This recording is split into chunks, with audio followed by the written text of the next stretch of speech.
What's going on, ladies and gentlemen? My name is Kevin Jackwitz. This is the Kaged Review, and this is my review for Captain America Civil War. Man, this movie shocked me, and I mean literally blew me out of my seat. There were times I literally stood up and applauded for this.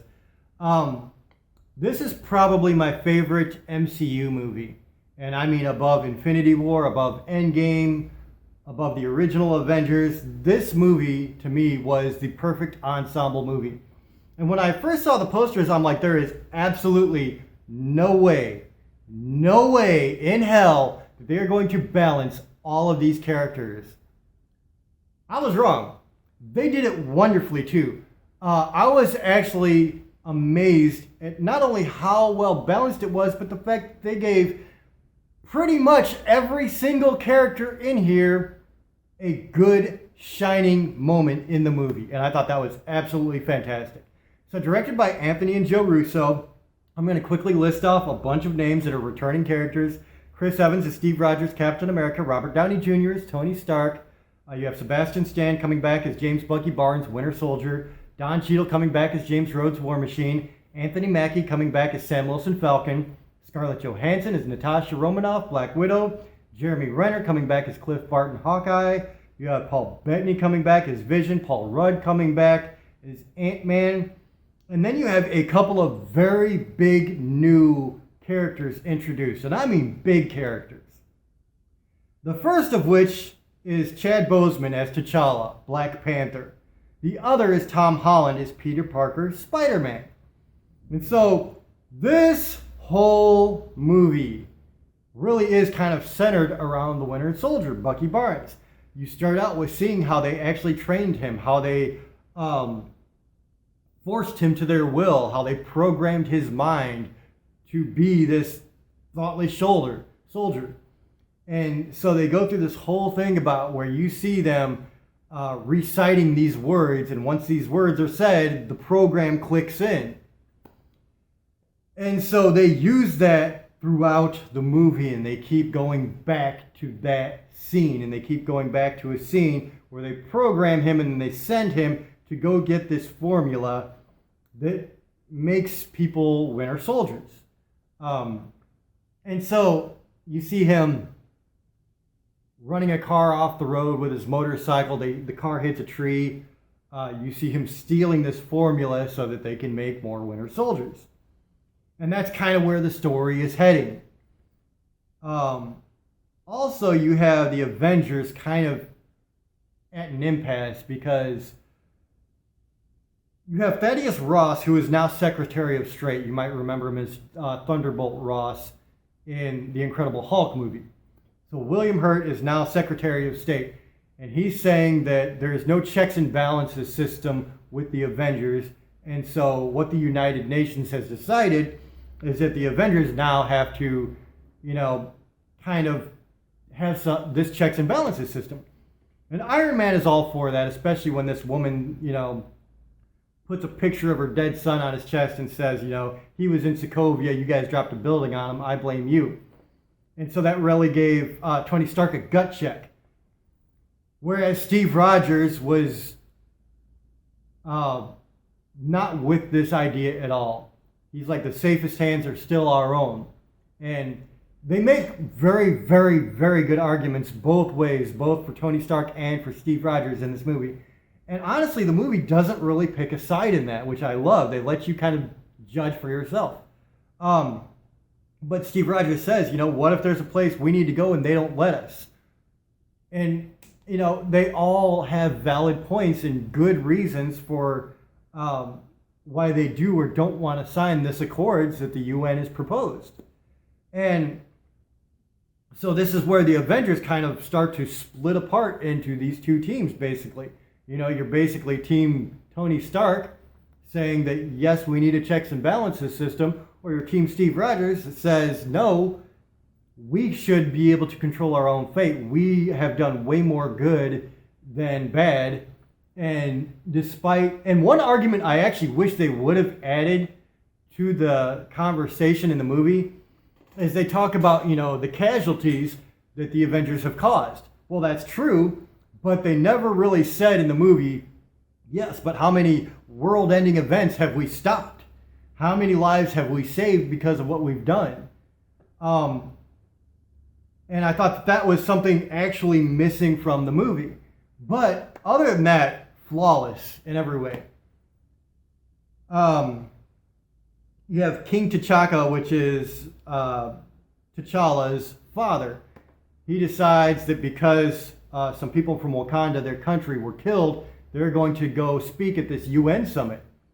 And there's a bomb set off, and everybody believes it's the Winter Soldier who set off this bomb, but it kills King T'Chaka, which means Chadwick Boseman's character, T'Challa, is now king of Wakanda.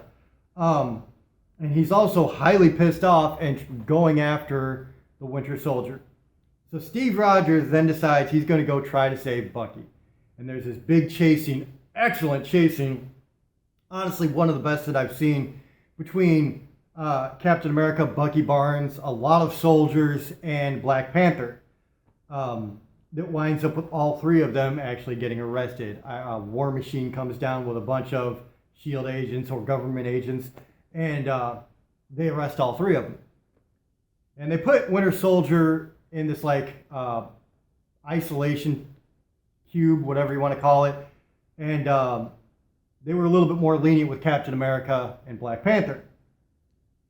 So then there's this guy, Daniel Bruhl, who plays Helmut Zemo. Zemo is, he's a colonel, and he kind of designed this whole thing. He was the guy who set it up to where they had a fake Winter Soldier mask, so that's how they thought it was a Winter Soldier. And he was learning these words that were the, whatever you want to call it, that made Bucky Barnes do what he wanted. And so it was very, very cool. He sets this up. He says the words. Now you have the Winter Soldier back as the Winter Soldier. He's under Zemo's control. He finds out about a mission where the Winter Soldier stole that formula to make more Winter Soldiers. And so this is all leading to this big climax. And there's a big fight scene between the Winter Soldier and everybody else. And then finally, they kind of realize what's happening. Big fight between Captain America, Winter Soldier. Captain America winds up capturing Winter Soldier on his own. And he puts his arm in like a piece of machinery that's holding him there.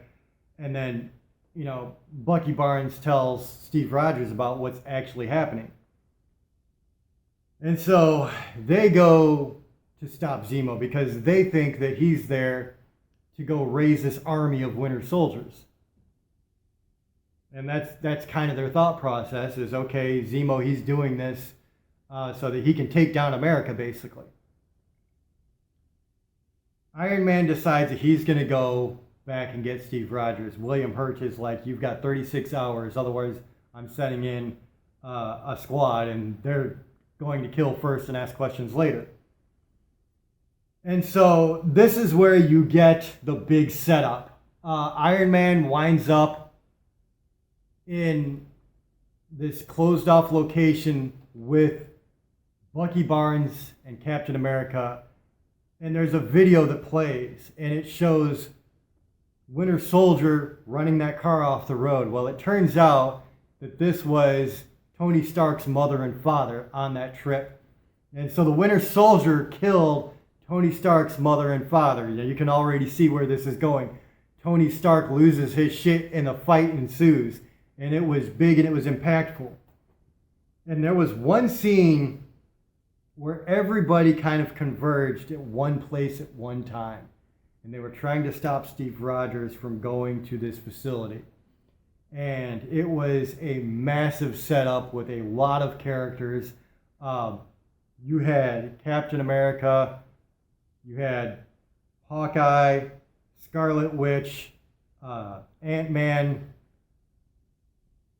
and then of course you have Tony Stark, War Machine, Vision, Scarlett Johansson's Black Widow on the other side. They also bring in Black Panther and Spider-Man. And so there's just a plethora of people here. And there's this massive fight scene at this airport like nothing I have ever seen before. And with all the characters, you would think that it got just way too convoluted. But no, they gave everybody specific parts where they would shoot like a perfect scene, move on to the next thing. And of course, you had, a couple of bits where everybody's fighting together. You need to see that. But it was just incredibly well orchestrated. I love this fight scene. It was one of the funnest moments I've ever had in a movie theater, to be honest. So eventually Black Widow sees Black Panther going after Captain America trying to get to this facility.